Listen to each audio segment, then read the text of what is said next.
work for President Obama, who I really miss. And I served as EPA Region 2 Regional Administrator, which included New Jersey, which was fantastic.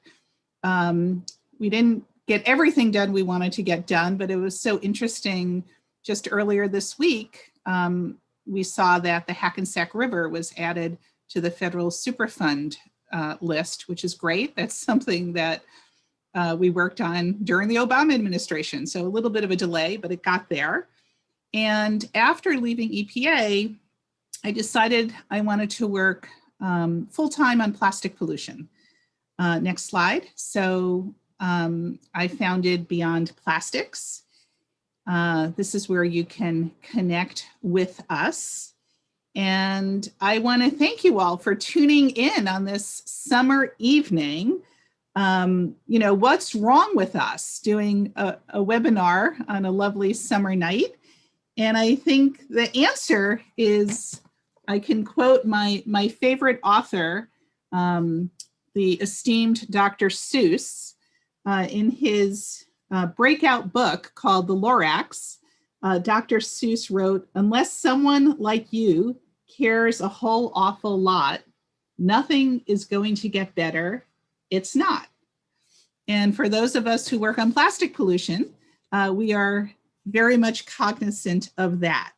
We need to be smart, and we need to get solutions that actually work and don't make environmental justice problems worse. Next slide, Jennifer.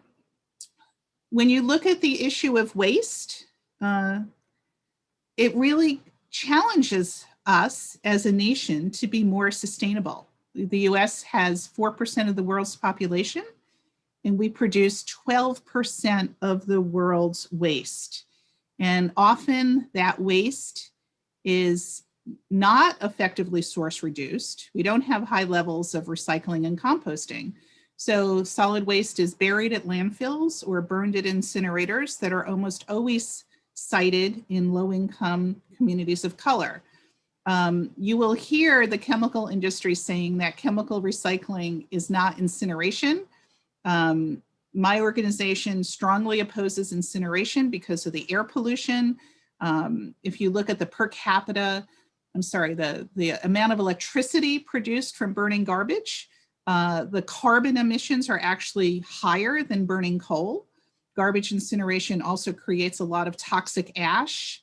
It undercuts recycling, and it's expensive. And New Jersey has garbage incinerators in Camden and Newark and Rahway, and that is not the direction we want to go. For decades, companies that were making plastic told us, don't worry about all of the plastic, just recycle it. Just toss recyclable, so-called recyclable plastic into your recycling bin, and we don't have to worry about it. Next slide, please. And that was a mistake. I am a big supporter of recycling. I started my town's recycling program in upstate New York, but look at that abysmal plastics recycling rate of 8.5% compared to paper and cardboard, which is a perfectly logical alternatives to some plastic packaging. And I might add that the paper and cardboard, the metals and the glass can often be made from recycled material, whereas making plastic packaging from other plastic is very, very unusual. So let me just make a shameless pitch. Next slide. I teach an online class on plastic pollution. We started offering it online after COVID hit, and our experience has been many community people take the class as auditors, along with high school and college students who can take it for 1 college credit. The next class starts September 1st. It's every Wednesday evening, Eastern time from 7 to 9. And you can learn more and register at that link. So unlike plastic, unlike other materials, plastic recycling has really been a failure. And I'm talking conventional mechanical recycling of what we all think of. I want to urge you not to put plastics in the recycling bin unless it's has the label number 1 or number 2 on it. And it's because over 90% of plastics are not recycled, even though the plastics industry is telling us otherwise. So just like the fossil fuel industry has lied about climate change, and just like the tobacco industry lied about the dangers of smoking, the reality is the plastics industry has lied for years about plastics recycling. They finally admit that plastics recycling doesn't work, and so they appear on the scene pushing something called chemical recycling, or the more sanitized name, advanced recycling. But we cannot be fooled again. Chemical recycling attempts to break down plastic into its chemical components, and we'll hear tonight the challenges, but one big challenge is it doesn't work. And these polluting facilities are almost always sited in low-income communities or communities of color. This issue has come to the state of New Jersey. Next slide, please. But this is part of a nationwide effort by chemical companies. In all of these states, in 14 states, the chemical industry lobbyists have they've worked to adopt new laws that promote chemical recycling in some way. These laws have been adopted since 2017. And if you just look at this list of states, these are not environmental leader states that New Jersey wants to replicate. This is a top priority of fossil fuel companies and chemical companies to now push chemical recycling. So I want to briefly tell you a story about a funny thing that happened in New Jersey. On the morning of June 14th, an op-ed authored by the head of the Chemistry Council of New Jersey appeared in a publication called New Jersey Spotlight. A few weeks later, the Spotlight did run a story, kind of a rebuttal op-ed from me, which was nice. But just a few hours after that op-ed appeared promoting chemical recycling, New Jersey Assembly Bill 5803 came up for a hearing just a few hours after the op-ed ran. There was a hearing, and then an Assembly committee voted to pass out Assembly Bill 5803 that would exempt chemical recycling from New Jersey's recycling regulations and New Jersey's solid waste laws. And the question is why? Why do these facilities need to be exempt from these important laws? We have to ask the legislative sponsor, Assemblymember John McKeon, that question. And Assemblymember McKeon is typically very strong on environmental protection issues, and I greatly respect his career work to protect the environment. But on this issue, we just really sincerely disagree. The Assemblyman, next slide, please. The Assemblyman has said publicly that he introduced this chemical recycling bill in New Jersey at the request of the chemical giant BASF. And I know we're talking a lot about New Jersey tonight, but this is a very relevant discussion in every state, because if a chemical recycling bill is not in your state, it will be coming soon. So why does the Assembly member want to exempt chemical recycling from New Jersey's recycling and solid waste laws? We don't know. New Jersey groups have rapidly come together to oppose this bill. And I want to thank this impressive array of 12 important groups in New Jersey that are co-sponsoring this webinar and working together. In alphabetical order, because we love them all, I want to thank Association of New Jersey Environmental Commissions, NJEC. I want to thank Clean Ocean Action, Clean Water Action, our friends at Environment New Jersey, Food and Water Watch, Global Alliance for Incinerator Alternatives, the Ironbound Community Corporation in Newark, the New Jersey Environmental Justice Alliance, Save Barnegat Bay, the Surfrider Foundation, and the Sierra Club. We are all united in opposing this bill. And we're united in wanting to solve the plastic pollution issue, which we work on. And we are united in not wanting more polluting facilities cited in environmental justice communities. We don't have time tonight to go into all of the issues associated with plastic pollution. So I just want to recommend that you look at the movie called The Story of Plastic. It chronicles what happens to plastic when it's sent to other countries.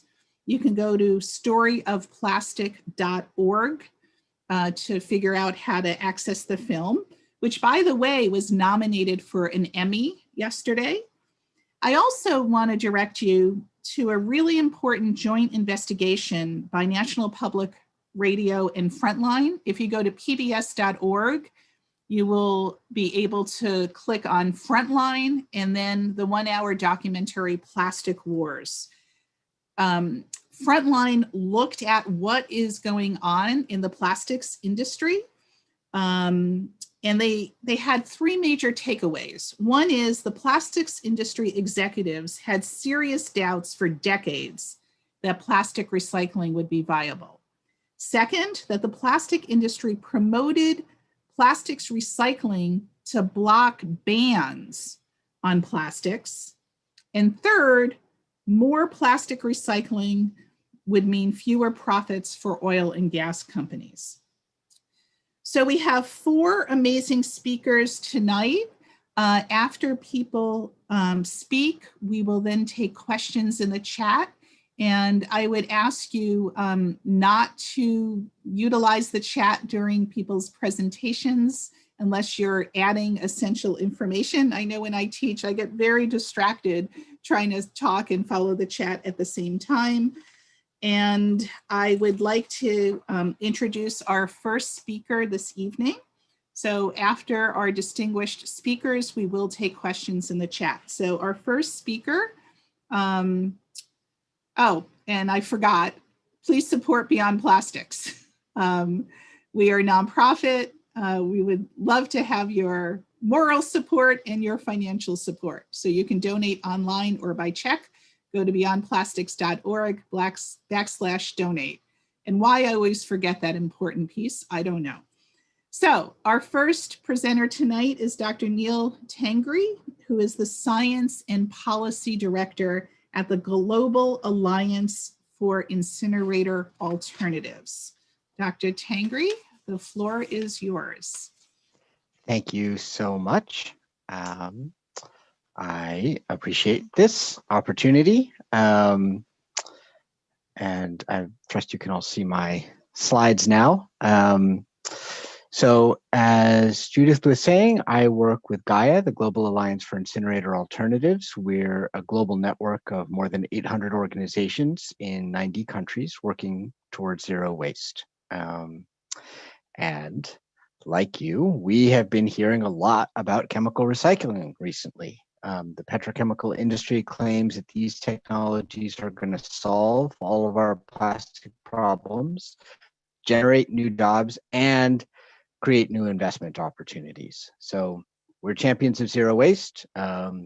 We are very interested in new recycling technologies. So we've done a deep dive on these technologies, and I'm going to present a very brief summary of our findings here, but I encourage you to go onto our website to find more.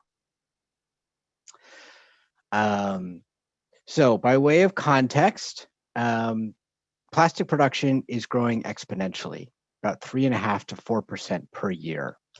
The demand for fossil fuels is basically flat. So the oil and gas industry realizes that if they're going to continue to grow, they need another use for that oil and gas, and plastic is it. They are putting billions of dollars into additional plastic production facilities, both in the US and abroad. And those facilities, once built, will last for decades. So this is not simply an extrapolation of historic growth rates. What you're seeing is really reflects committed investment into increased production facility for the next several decades. And of course, more than 80% of plastic that is produced becomes waste within 1 year. So this exponential growth also describes the growth rate of plastic waste. Now, as Judith was saying, we have a problem with plastic recycling. Globally, about 14% of plastic waste is collected for recycling. As Judith was saying, in the US, that's even lower, it's around 8%. But much of that is not the right polymer, or it is too contaminated, or it is bonded to other materials. And so it doesn't actually get recycled. And much of what gets recycled actually gets downcycled. So globally, probably about 2% of plastic waste actually gets recycled into a similar product. The problem here is primarily economic. Virgin plastic is extremely cheap, and collecting all of the plastic, washing it, sorting it, transporting it, shredding it, melting it, all of those processes are expensive. It's simply not worth it. In addition, though, there are some technical challenges. The mechanical recycling process does shorten the polymer length, so the plastics become degraded over time, and they have to be blended with new virgin plastic. Plastic is also full of additives. In some cases, up to half of the material can be non-target polymers. These are stiffeners, plasticizers, colorants, all the different qualities that we're used to in plastic come from these additives. And it is difficult to impossible to get those out with traditional techniques. Separating the polymers from each other and from other materials is very challenging. So the output, the recycling output is pretty low quality and contaminated. So the industry proposes to solve all of these problems with chemical recycling. And they keep changing the names, right? Sometimes it's advanced recycling, depolymerization, purification, what have you. Chemical recycling is a general term, but it doesn't have a standard definition. Essentially, this is a set of technologies that aims to break plastic down into its components. So plastics, what are plastics? Plastics are long chain hydrocarbon polymers. Trust me, this is all the chemistry you're getting this evening. But there's a picture on your screen. This is polyethylene terephthalate, or PET, as we're used to seeing it, the #1 plastic on the bottom of those bottles. And it's mixed with those different fillers and additives to get its range of properties. The idea is that long chain of polymers, they want to break that apart into the component monomers, what they're called, and get out all of those additives. And they do this using heat, using pressure, sometimes solvents, in an oxygen-deprived environment. And so the result should be these simple monomers, and of course, all the additives and contaminants. Now, these are not new technologies, right? Many of these were proposed in the 1990s and the 2000s to deal with municipal solid waste. At Gaia, we documented over $2 billion with a B sunk into failed projects over 20 years. Now these technologies are being repurposed to address mixed plastic. They produce gaseous, liquid, and solid waste residues. And some of these outputs are purely waste. Sorry, I've kind of gotten ahead of myself, sorry. So these are the core technologies. They're pyrolysis, they're gasification, and we're hearing more about solvolysis. There's a lot of different variations on this theme. There's every company has its own name for the process, and they'll say, this is a completely new technology. It's very different from what you've seen before, but really it's the same basic recipe of heat, pressure, sometimes solvents, in a low oxygen environment. The low oxygen is really important because, of course, if you just heat up plastic, eventually it's going to burn. And they're trying to get out those monomers, those building blocks, right? So if it's pyrolysis, they mostly get out an oil. If it's gasification, they get out mostly a gas. If it's solvolysis, they're trying to get out a solid plastic. But all of them produce waste. And some of these outputs can be used, but they all need a lot of cleanup. They do not come out clean and pure. They need reformulation and cleanup before they can be used. So, is this really recycling? So, here's a nice graphic, courtesy of industry, on the plastic life cycle. You can start up with the oil and natural gas, which is the source of basically all plastic. In the United States, it's primarily natural gas. In Europe, they use more crude oil. That is made into monomers that passes through a series of manufacturing steps until we get to the plastic products that we're used to in the upper right-hand corner. Those get used, sometimes for as little as a minute, and then immediately become waste. Now, the shortest loop, the quickest way to return plastic to use is through reuse. That is, you just repurpose the thing that you have. You refill the bottle, whatever. Obviously, that has the lowest environmental impacts and the least energy demand. Mechanical recycling has somewhat larger impacts and demands. It grinds, sorts, and melts the plastic, but it doesn't change the chemical structure. So it's called mechanical recycling, and it does take some energy. Chemicals, and it produces these polymers, which can then get reformulated into new plastic products. Chemical recycling goes a step further and attempts to take the plastic down to the monomer stage. So this has the highest energy demands, the highest environmental impacts, but theoretically, those monomers could then be used to make new virgin quality plastic. In practice, however, that doesn't ever happen. Almost all of the outputs of these so-called chemical recycling processes are actually used as fuel. And you'll notice this graphic has a car there, implying that you could actually put it in your car. You can't put it in your car, it'll seize up the engine. The fuels that come out of here are actually quite dirty, and automotive fuel has very stringent specifications, which they can't meet. So this means that it's not really a recycling process at all, right? It's a plastic to fuel process. And that's important for a few reasons.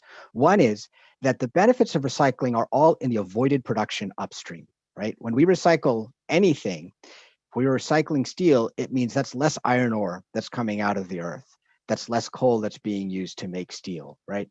You're not avoiding any of that stuff when you turn plastic into fuel. You're not doing anything to avoid the production of new plastic. The second, of course, is that we're trying to get off fossil fuels anyway, right? We know that we have to phase out fossil fuels. So the last thing we need is a new source of fossil fuels.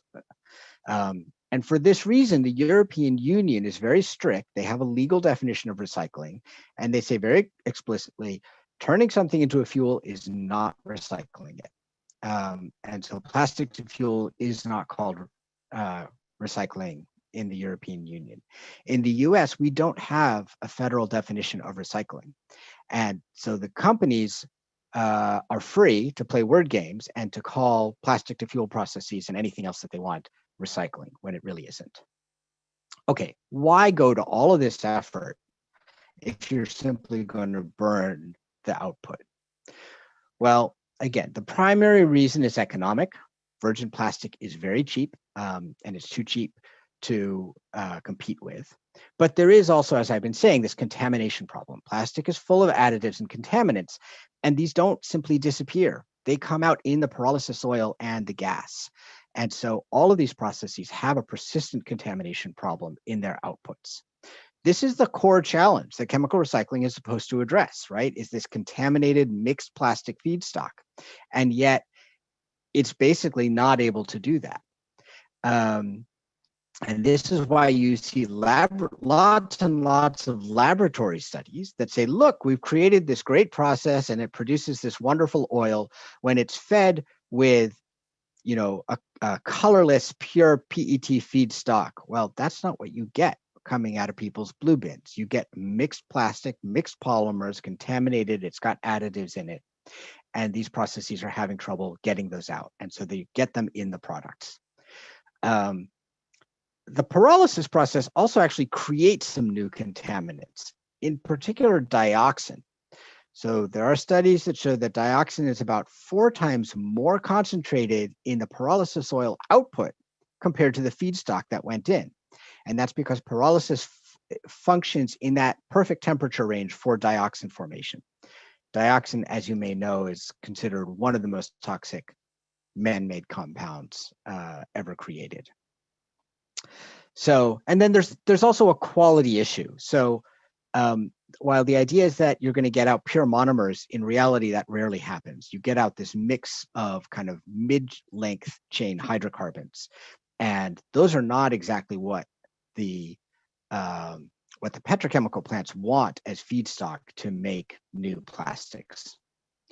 So this is why we see some of this output actually being sent to cement kilns, which of course is where hazardous waste is disposed. And that is a terrible process, but it gives you an idea of what the quality of the product is if they're sending it to be burned in cement kilns as fuel.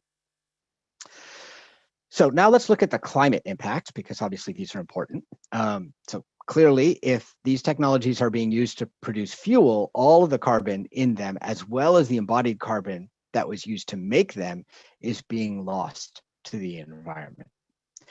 But even if new plastic is made, this process has a huge carbon footprint. First, let's look at the energy inputs. Manufacturing plastic is highly energy intensive. For every unit of natural gas that it forms the feedstock of plastic, another equal amount is used to provide the energy.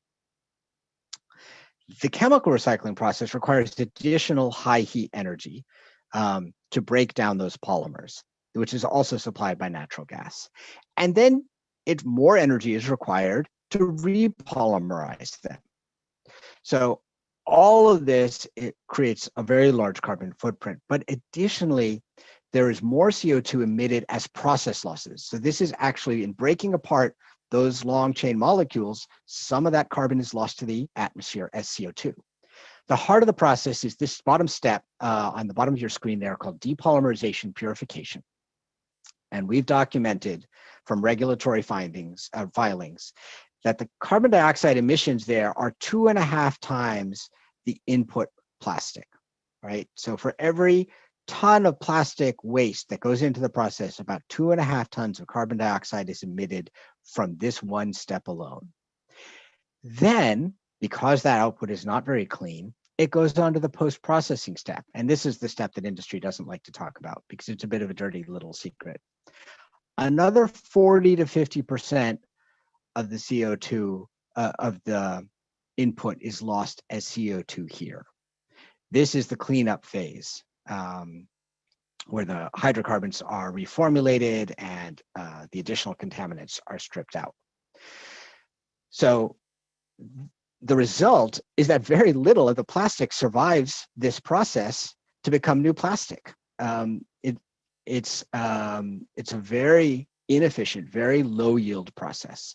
And this is one of the reasons that European regulators are looking very carefully at this and insisting that, for example, if you're really going to have a process that you call chemical recycling, it needs to show that it has at least a lower carbon footprint than making the virgin plastic. And it's not yet clear that any company can manage that. So the high energy demands and low yield help to explain the technology's poor track record. 37 facilities have been announced in the US since 2000. Most of those were plastic to fuel facilities. They weren't actually chemical recycling. Only 3 of the 37 are now in operation, and only one of those turns plastic back into a plastic feedstock. That's the Agilyx facility in Tigard. Fortunately for us, Agilyx is also the only facility that does regulatory filings. So we were able to actually get some hard data on their operations. Now, if you've been hearing hype about chemical recycling, it's probably this facility that you've been hearing about. They've announced joint ventures with the INEOS, the giant petrochemical multinational, with Exxon, with many other companies. The American Chemistry Council loves to talk up this facility. This is the example of how they're going to solve the plastic problem. As I said, it's the only facility in the US that turns plastic back into feedstock that can be made from more plastic. But it only handles polystyrene. And this is really important, right? It is not handling a mixed plastic input. There are no facilities that do that and turn that back into plastic in the US. It only handles polystyrene. So it needs that polystyrene sorted out of the blue bin, right, as a post-consumer waste process. Very few recycling companies will do that. It requires expensive equipment, and stockpiling polystyrene is a fire hazard. So most recycling companies don't want to touch this stuff. They want to get it out of their hands as quickly as possible. And it's very low value. So this small facility has actually been trucking polystyrene waste from as far away as Florida in order to run its operation. So just imagine what the carbon footprint of that is if you're trucking plastic all the way across the country in order to turn it into more plastic. And even then, it only operates at 26% of its capacity. So, and that capacity is small, right? So in 2019, it processed 641 tons of polystyrene. Compare that, 641 tons, to polystyrene waste generated in the US in 2019 was 560,000 tons, right? So you would need about 875 of these facilities all over the US to capture all of that polystyrene. And then, as I was talking in the last slide, it's really inefficient. More than 1/3 of that polystyrene mass that goes into the facility is lost as CO2 in this stage alone. Add that to the natural gas burned in the facility, and it has a huge carbon footprint. About 3.9 pounds of CO2 are emitted for each pound of styrene that is produced. Some of that styrene then is sent to cement kilns. Now, we don't know why they're sending cement kilns. It's a lot of effort to go to produce something that's going to be sent to cement kilns, but it suggests to me that they are having an ongoing quality problem, that their output is highly contaminated, and that's why they're sending it to cement kilns. And of course, as you would have guessed, all these cement kilns are in low-income communities of color, which is why Judith raised the environmental justice issue.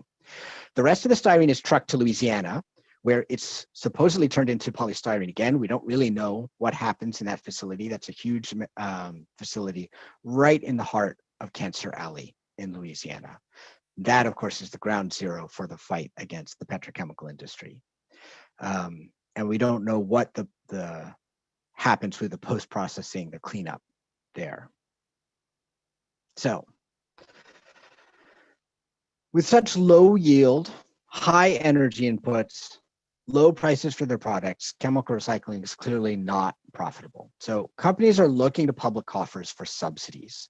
These could be direct. Agilix has received $500,000 in tax credits from the state of Oregon, or they could be indirect in terms of regulatory changes. And Judith is going to get into this more in her session, talk. So this really contrasts with the European Union's regulatory approach, which has been much more conservative, much more of sort of a show me, prove to us that you have the emissions under control, that the carbon footprint is low before you can ask for any kind of regulatory relief. But the American Chemistry Council is attempting to prevent any kind of good legislation from coming up by putting their own bills forward into legislatures around the country. So to summarize, chemical recycling, here's the European Union's definition of recycling. And it clearly says that nothing that's used as a fuel can be counted as recycling. So to summarize, chemical recycling is not at present a viable or sustainable solution to plastic waste. It is supposed to take mixed and contaminated plastics that mechanical recycling cannot handle, create a high quality feedstock that can then replace virgin polymer, and do it at a competitive price. And frankly, it doesn't do any of those things.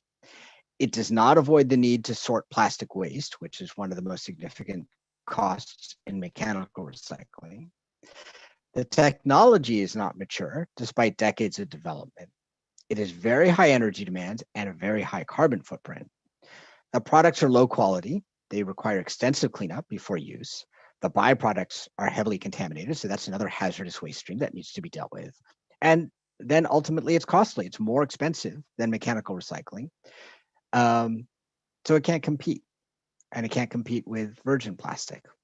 So why are companies investing in this process? The primary reason, I believe, is to convince the public that there is a technological downstream solution to the plastic problem that those same companies have created. Above all, the petrochemical industry wants to avoid effective regulation of the production of plastic. So plastic is a problem that can be avoided. It's not one that can be cleaned up. And for that, we need effective policy. And this is a red herring to distract us from that effective policy making. So that is going to be it for my talk on chemical recycling. Again, I encourage you to visit our website and check out our publications there. Thank you very much.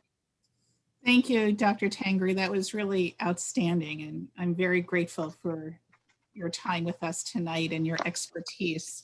So everything that Dr. Tangri just described is quite serious. And if Assembly Bill in New Jersey 5803 by Assemblymember McKeon becomes law, the processes he just described would be exempt from the New Jersey solid waste laws and the New Jersey recycling laws. Our next speaker, we're so honored to have with us tonight, is Melissa Miles. Melissa is the Executive Director of the New Jersey Environmental Justice Alliance.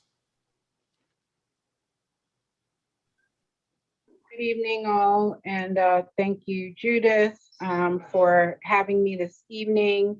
I'm going to speak really briefly and then turn it over to my colleague, Maria Lopez Nunez from Ironbound Community Corporation. But, you know, I know at the outset, Judith, you mentioned the film, The Story of Plastics. And while I encourage you all to watch it, I encourage you not to watch it alone. Because, you know, it's pretty dire, the picture that that movie paints. I saw it a couple of years ago at a Gaia convening. And, you know, we were all pretty down for the rest of the time after that. You know, it's like we thought air pollution was coming for us, but in fact, it's the plastic in our blood and our brain that's going to kill us. Sorry. On happier notes, no, unfortunately, I don't have a happier note, but you know, just to pick up on what Dr. Tangri was saying about chemical recycling not being a viable and sustainable solution, this is what many of us in the environmental justice world would call a false solution, right? So what is a false solution? A false solution is a so-called solution to a serious climate or environmental problem that in itself actually perpetuates a problem. And I think one of the ways that we may weigh, you know, a new proposal or solution if we're not quite sure what it is, right? Because, you know, it took a doctor of considerable knowledge to break this all down to us. So how do regular people, you know, weigh whether or not something is good or bad? Well, one of the first things we ask is, where did this come from, right? Who was proposing it? Where did this idea come from? If it was created by or is supported by polluters, then you can probably guess it's a false solution. Why? Because when have polluters and industries put people or planet before profit? They haven't. They never have. So we don't look to those same industries for the solutions to the problems that they created. They will not come up with them. They'll come up with things that, like Dr. Tangri said, are red herrings designed to distract us and continue to perpetuate the inequities, which are not just based in the environment, but also based in systems of economic inequity, of racial inequity, and so on and so forth. So, how do we know if something's a real solution? Again, where did it come from? Real solutions come from people that are most impacted. They start there, right? And then they're supported by academics. They're supported by environmentalists. They're supported by responsible industries, right? But they start and are nurtured in the places where these issues hit home. Where they're not just theoretical, where it is actually people living next door to the facilities producing this stuff, in Texas and Louisiana, or, at the points of destruction, which we have right here in New Jersey and in these plants and incinerators and such. So, real solutions both eliminate harm and they bring direct benefits to people that are most impacted and most immediately impacted by these issues. So, that's part of the way that, everyday folks, those are the questions that we can ask ourselves and ask of others to figure out whether or not something is harmful or not. And, we're still not sure when EJ groups, environmental justice groups, and EJ communities say no, we listen. Right. And we follow their lead. So I only have a few minutes to speak, and I would, go ahead now and pass it on to my colleague, Maria Lopez Nunez. Thank you. And Maria, thank you so much, Melissa. Maria is the Director of Environmental Justice and Community Development at the Ironbound Community Corporation in Newark, and we're delighted to have Maria with us this evening. Thank you. Thank you all for inviting us. For those of you, I don't want to assume everybody knows what Ironbound is, right? Or what is an Ironbound is a question I get a lot. But Ironbound is a neighborhood in the city of Newark, right? Newark being New Jersey's largest city for now. Hopefully we keep that title. And in the Ironbound, we have Covanta, which is the state's largest garbage incinerator. We're bordered by the Passaic River, which is the country's longest Superfund site. It's 17 miles of a polluted river. We also have 2 power plants. We're next to the Port of Newark, and we have over 100 brownfield sites.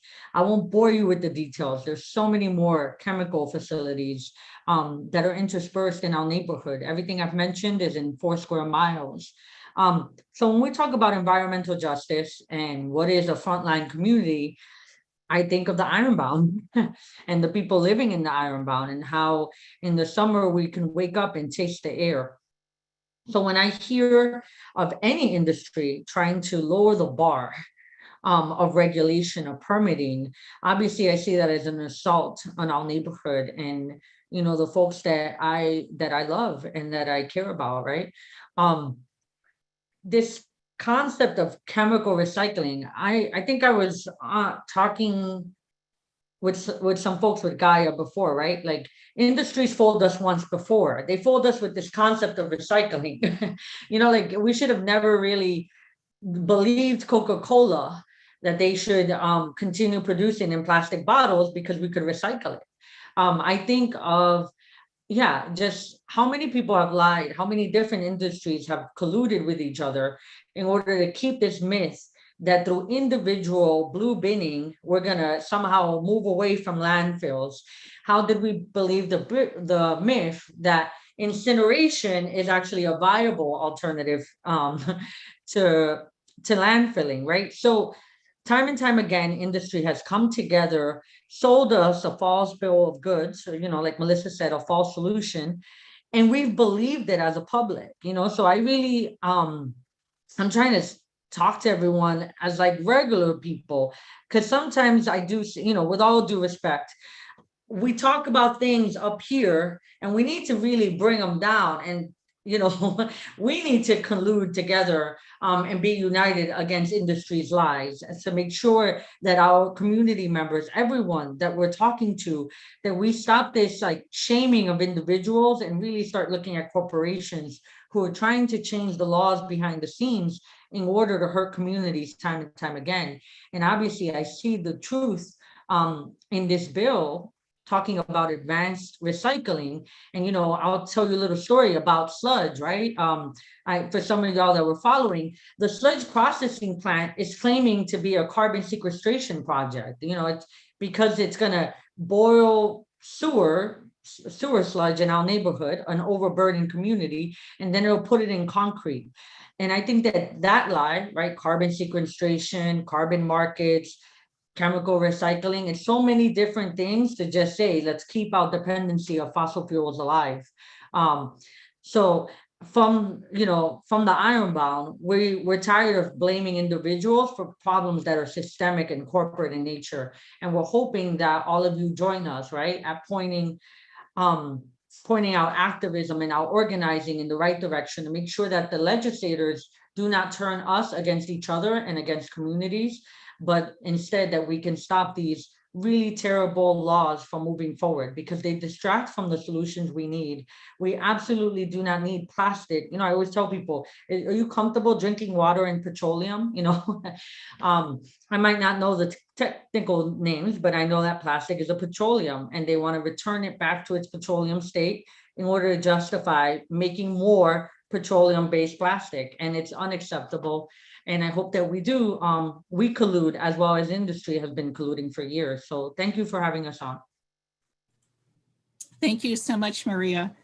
And Melissa's point is a good one. The movie, The Story of Plastic, is fantastic, but it can get a little discouraging by the end. So don't watch it alone. But I recommend right after you watch The Story of Plastic, you should watch Microplastic Madness, which is made by the feisty nonprofit group called Cafeteria Culture.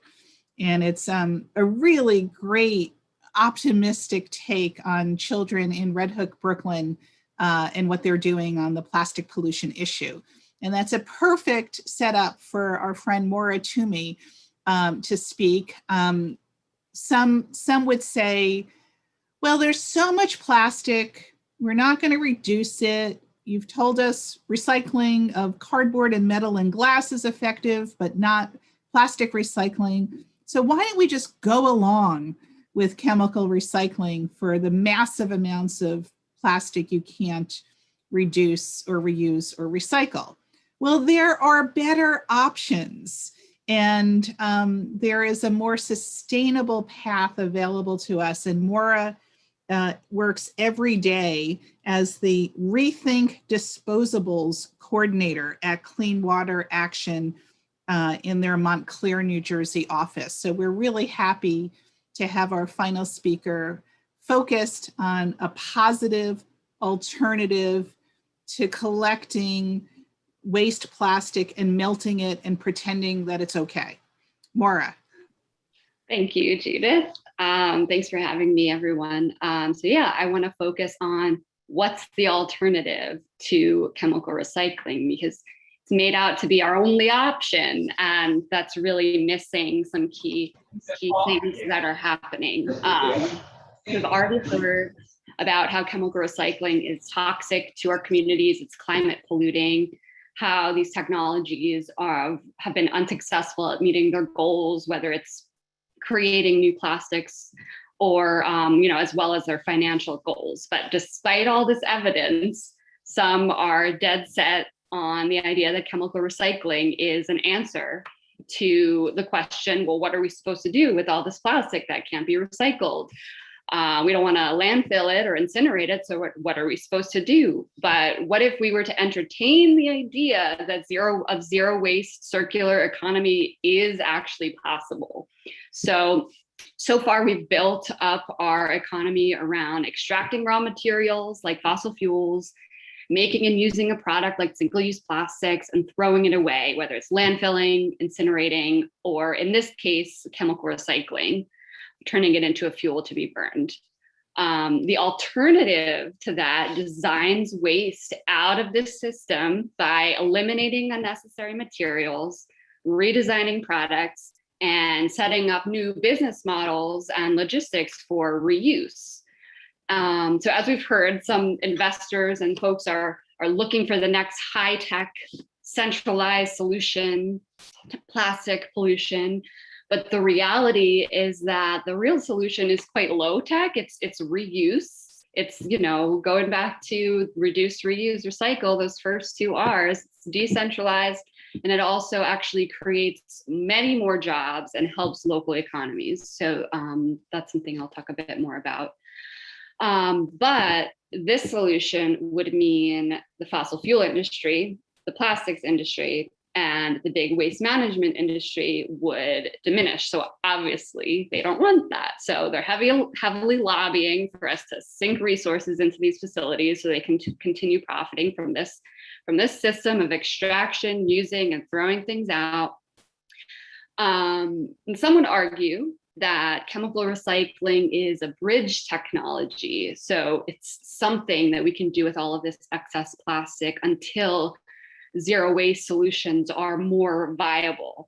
But to me, this sounds a little bit like what the fossil fuel industry did when they called fracking a bridge fuel, claiming that solar and wind weren't viable. So we invested in pipelines and fossil fuel infrastructure for natural gas as this bridge. Meanwhile, the industry was successfully lobbying for subsidies and policies to slow down the growth of renewables, manipulating the economy in their favor and making solar and wind less viable. So this is the same tactics. The chemical industry is using the same tactics to control the narrative of plastics. So policies like chemical recycling that exempt it from regulations. Not only are they bad for all of the reasons mentioned in terms of how they pollute our communities and how they don't actually work, but they also stunt the growing zero waste circular economy. So if we build these facilities, we're going to be stuck with them for decades and bail out the industry that's actually driving more plastic pollution. So we heard from Neal that chemical recycling is just a similar, another version of incineration, because it's ultimately burning the materials, but, as fuel. We already see what the impact of incinerators have on stunting the growth of zero waste efforts, because we already have them. We put out money to build the incinerators, often taking on debt, and then the incinerators need more and more garbage to burn in order to continue to generate revenue. So we, in turn, are driven to continue to make more garbage. So these waste facilities, just the existence of these facilities, drive the demand for more waste. Chemical recycling will have the exact same effect. So you're investing in more incinerators, creating an incentive to make more plastic garbage. What we really need to do is just allow the zero waste circular economy to grow and let fossil fuels and single-use plastics phase out. And it's zero waste circularity is not just some idealistic vision for the future. It's moved beyond the proof of concept. And now the step is just to mainstream and bring it to scale. And the reality is it's feasible. It's already happening successfully, and it's scalable. There's tons of information out there, case studies, market analysis reports that show zero waste innovations are successful and are a growing industry that save money and create jobs. But as we've already heard, that is not the case for chemical recycling. So I just want to highlight some of the upstream solutions that are happening in this zero waste circular economy innovation world. So I'm going to just do a quick screen share just to highlight some examples. Can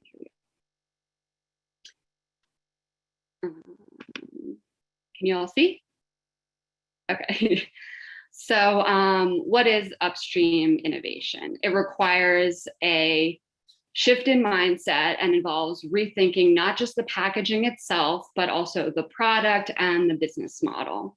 So I'll go through a couple of examples of upstream innovations that are already happening that focus on three strategies, which we know as reduce, reuse, recycle, but in this case, we call them elimination, reuse, and material circulation. So we'll start with elimination. These are some examples of things that are already happening and tested out worldwide, and they're successful. So this is one example: eliminating plastic film from packaging. Unnecessary pieces of plastic film reduces 350 tons of plastic. We've also got water bottles, eliminating cap sleeves, reducing 240 tons of plastics. We've got these, plastic wrapping over greeting cards that, getting rid of them. They're unnecessary, and it's eliminating 86 tons of plastic. We all are familiar with these notorious beverage rings. Why not just get rid of them altogether, like what this company is doing? We've also got innovations with dissolvable films for single serve pods, whether it's for personal care products or for food. And depending on the product, they can be designed to dissolve at different temperatures, depending on the product. We've also got just eliminating packaging altogether. I personally love Lush, by the way. Their soaps smell great. But they managed to sell their products with no packaging at all. And they also use technology to communicate information about their products without needing labels of any kind. That brings us to reuse. There's many different models for reuse that can be incorporated into different business practices that are happening. We've got reusable bottles that can be refilled with concentrated cleaning tablets. We've got, this one might look familiar to some, this is popular in the US, sparkling water, and it comes with returnable CO2 cylinders. So you eliminate the need for single-use bottles. We've got reusable bottling that can work as a shared design for multiple brands, where you pop on the bottom part that disperses the liquid, so you can change it up depending on the brand. Got refillable toothpaste tablets. We have customizable drink dispensing. We have high-tech bulk dispensing that tracks consumer preferences and controls flow through the supply chain. This one is a portable smart dispensing machine that charges customers through an app as they go. And this one's in Chile. We've got services that deliver dry foods in refillable, returnable packaging for areas with limited access to clean drinking water through the tap. We've got refillable, reusable water jugs. This is an example of one of the many types of reusable food takeout container food delivery services that are now just starting to happen in the US, a lot in California. We want way more on the East Coast, but they're starting. Loop is a global reuse platform for more than 400 popular brands where they, reusable packaging, returned, sanitized, and then ready to be sold again. There's also innovations in sharing systems for jars across multiple food producers and multiple brands, and they are collected through a network of reverse vending machines. We've got another reusable cup system for coffee shops where there's a universal cup. The service takes care of collecting, cleaning, and redistributing back to retailers. Reusable e-commerce packaging. I think you all get the idea that there's a lot of businesses that are up and coming, they're happening, they're profitable, they are working, they're employing people, paying them good salaries. They also, switching to reusables has also proven to save businesses money. So this is an example from one of our Rethink Disposable businesses out of our California office that Clean Water Action has worked with, where they're a local business, and just by making a few switches from disposable foodwares to reusable, they save over $3,000 a year, and that's a lot for a small business. Here's another example, again, over $3,000 saved annually. And then last, we come to material circulation, which is the recycled, the third R. If we can't eliminate it, if we can't redesign it for reuse, then we can redesign it for being, to be able to be more easily recycled or composted. This was a great slide from this was a compilation of slides from the Ellen MacArthur Foundation. So I highly recommend you taking a look because they have a lot of resources. But I want to stop the screen share real quick. How do I do that? Just to wrap up. Stop share. Okay, sorry about that. So as you can see, there are a lot of options. It is zero waste circular solutions are a viable alternative. That overall, they create 200 times as many jobs in the reuse and repair businesses as compared to traditional landfill and incineration, which is usually about 1 to 4 jobs per 10,000 tons of material per year.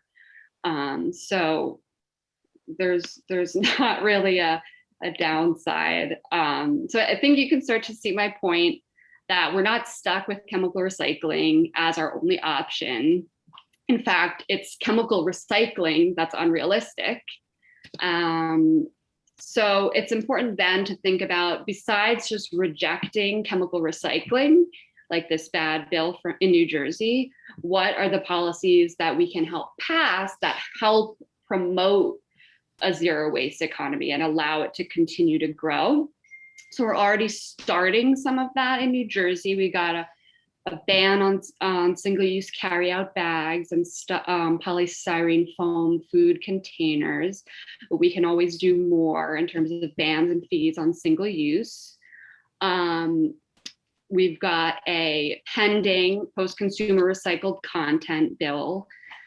We can end subsidies for incineration. We can create policies that create versions of extended producer responsibility that finance local infrastructure for reuse, for compost, and for local recycling.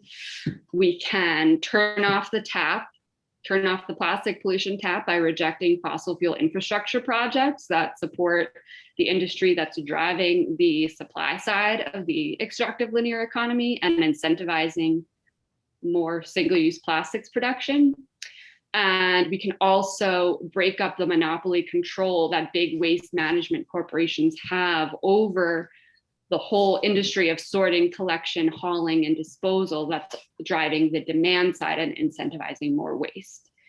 So I'll end there, and I'm going to post in the chat for all of our New Jersey folks. There's an action on our website that you can take to contact your legislators to support the post-consumer recycled content bill that's in the New Jersey Legislature right now. Thanks, Moira. That was really excellent. And I think Moira illustrates for us that a whole other approach is possible than collecting waste plastic, heating it, burning it, and crossing your fingers. Thank you to all of our presenters. I do want to mention that you all have homework tonight. We sent you an excellent news story that appeared earlier today, published by Reuters. It's a Reuters special report, The Recycling Myth, Big Oil's Solution for Plastic Waste is Littered with Failure. And this article, which is lengthy, deals specifically with the failures of chemical recycling. We'll send it out to you again tomorrow morning.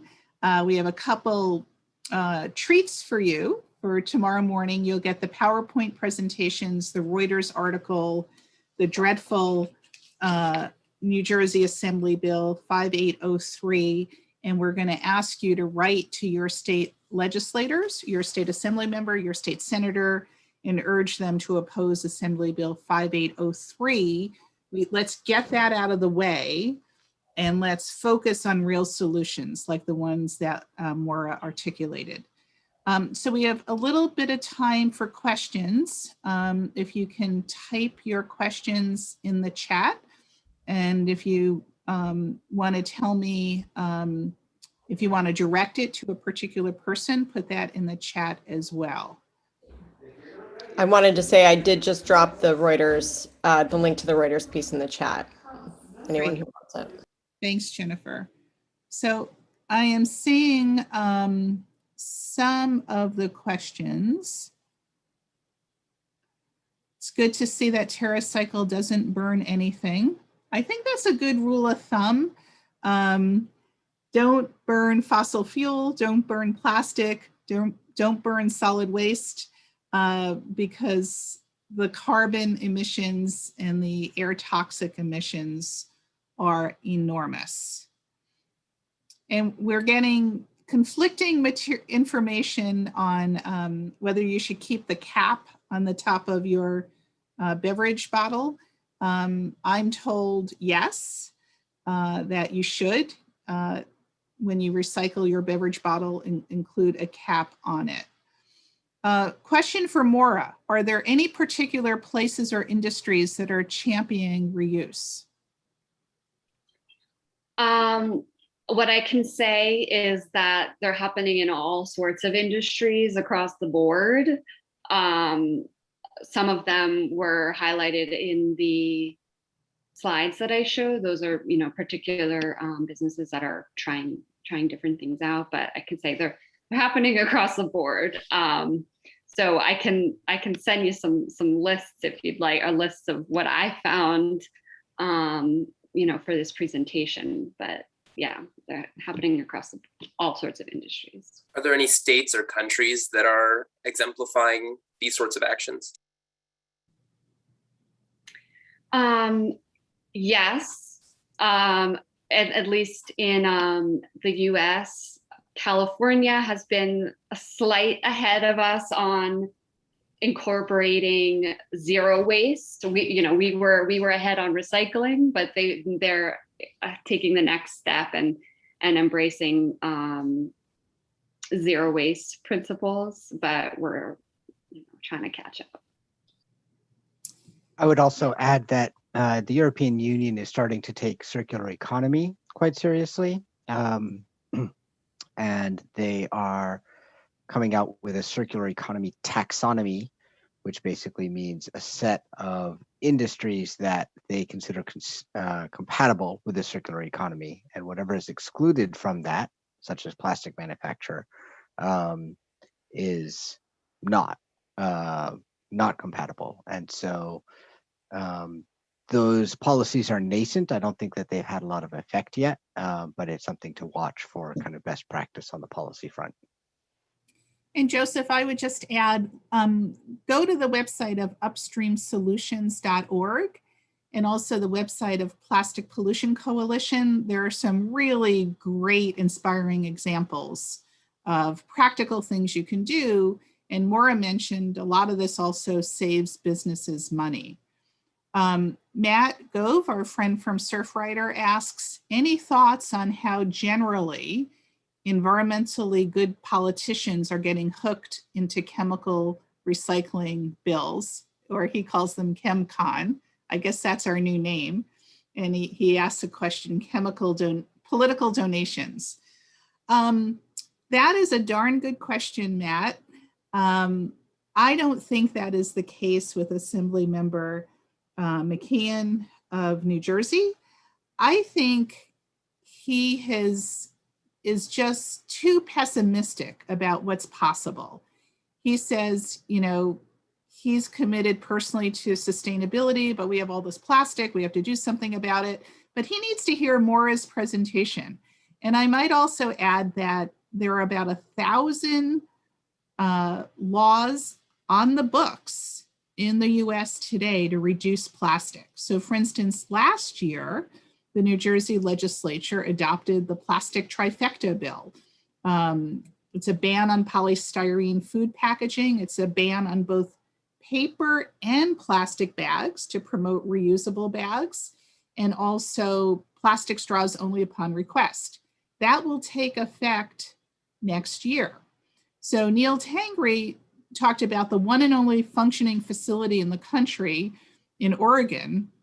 They are attempting to chemically recycle polystyrene.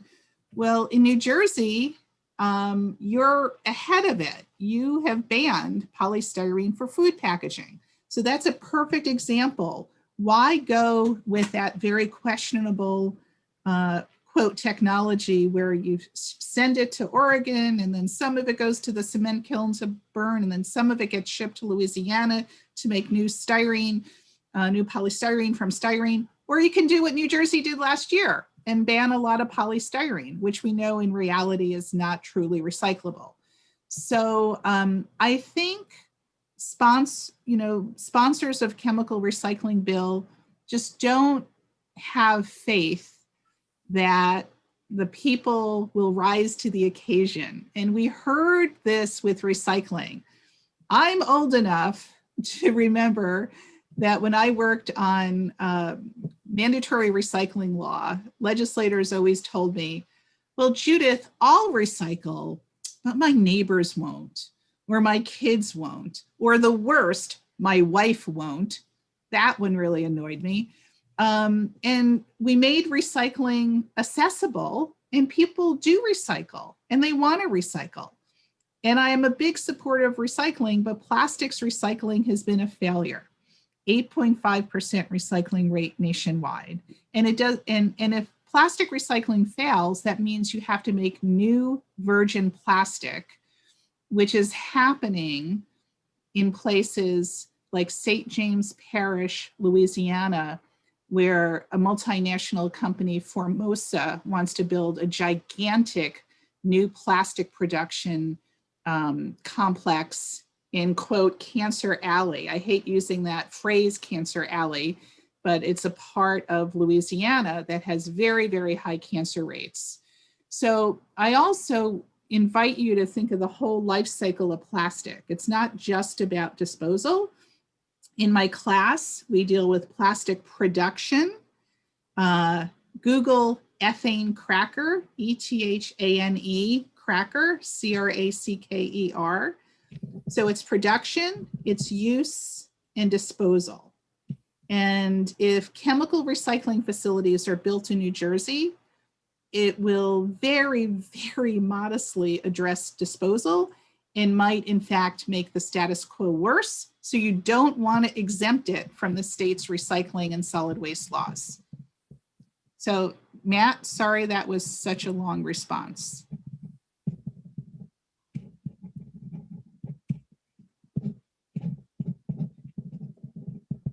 And Cindy Ziff with Clean Ocean Action. Can we share a good bill template that people could support that would ban plastic burning? Well, there is a bill introduced in the Maryland state legislature that would ban chemical recycling, which is a type of plastic burning. It's introduced by Delegate Love, L-O-V-E, and we will send you that bill tomorrow. And someone should take the Love bill, and let's call it that, and get it introduced into the New Jersey state legislature as an alternative to the McKeon bill that would exempt chemical recycling from essential environmental protections.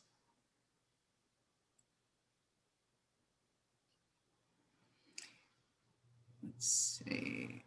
I see there's a question from Gary Liss.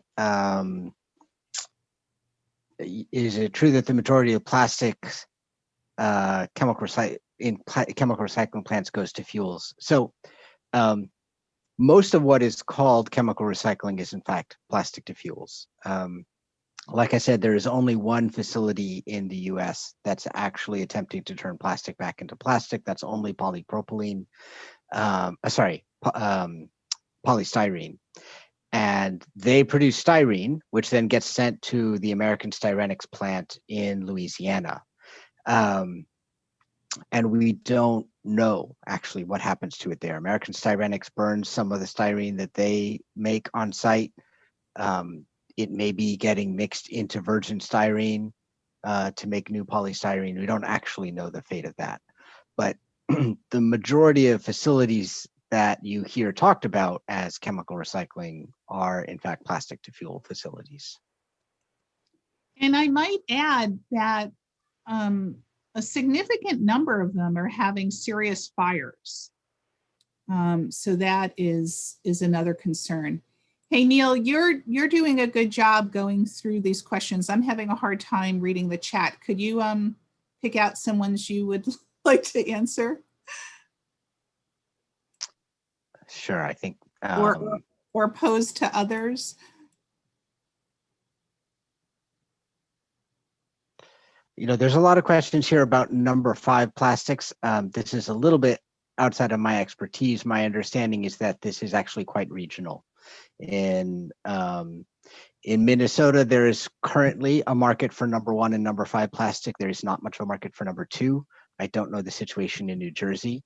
One of the challenges that recyclers have is that this is constantly changing. And it is a commodity, and it's a very low value commodity. And so they know that ordinary consumers can't constantly change their recycling habits to keep up with the vagaries of the commodity markets. So your local recycler will tell you, you know, put all the number 1, number 2, and number 5 in the bin. And it's some months they'll be able to sell the number 5, and some months they won't. And they would rather have consumer behavior be consistent. But the downside of that means that a very high proportion of what goes into the bin ends up getting landfilled or incinerated. So I wouldn't blame the recycler here. I think they're caught in an unenviable position of trying to get some kind of value out of something that's basically a very low value material. And there's a problem that a lot of haulers tell you to put all your plastic into the recycling bin when most of the time they don't have markets. So Nancy Burmeyer writes, California passed a law prohibiting the little travel-sized bottles in hotels used for shampoo and lotions. Goes into effect 2023 for large hotels, 2024 for smaller hotels. New York adopted a similar law, and the alternative is you have a big dispenser in the shower, and the housekeeping staff just fill that. I think that's a good example of the many, many, many things we can do to reduce the use and generation of single-use plastic. Yeah, I think one of the easiest policy solutions is really bans, and there's a lot of there's a certain amount of sort of finger pointing at plastic straw bans or plastic bag bans as being kind of cosmetic. But the reality is that 50 years ago, we didn't have all this plastic. There was very little plastic that was being manufactured or used. And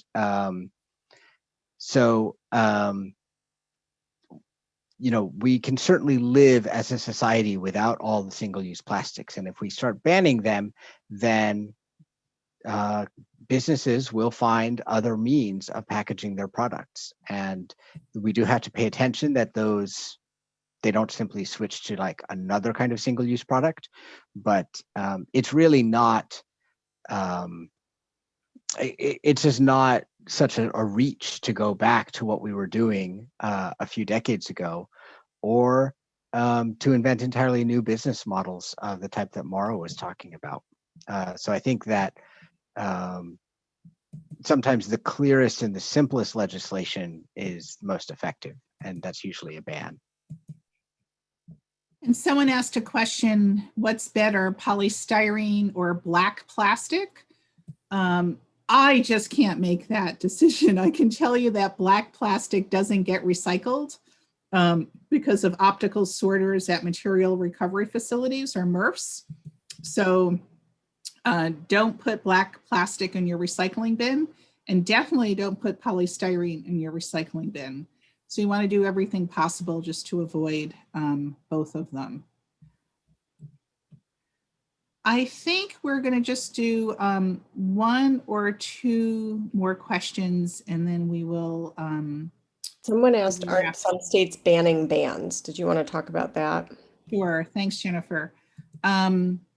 Yes, there are.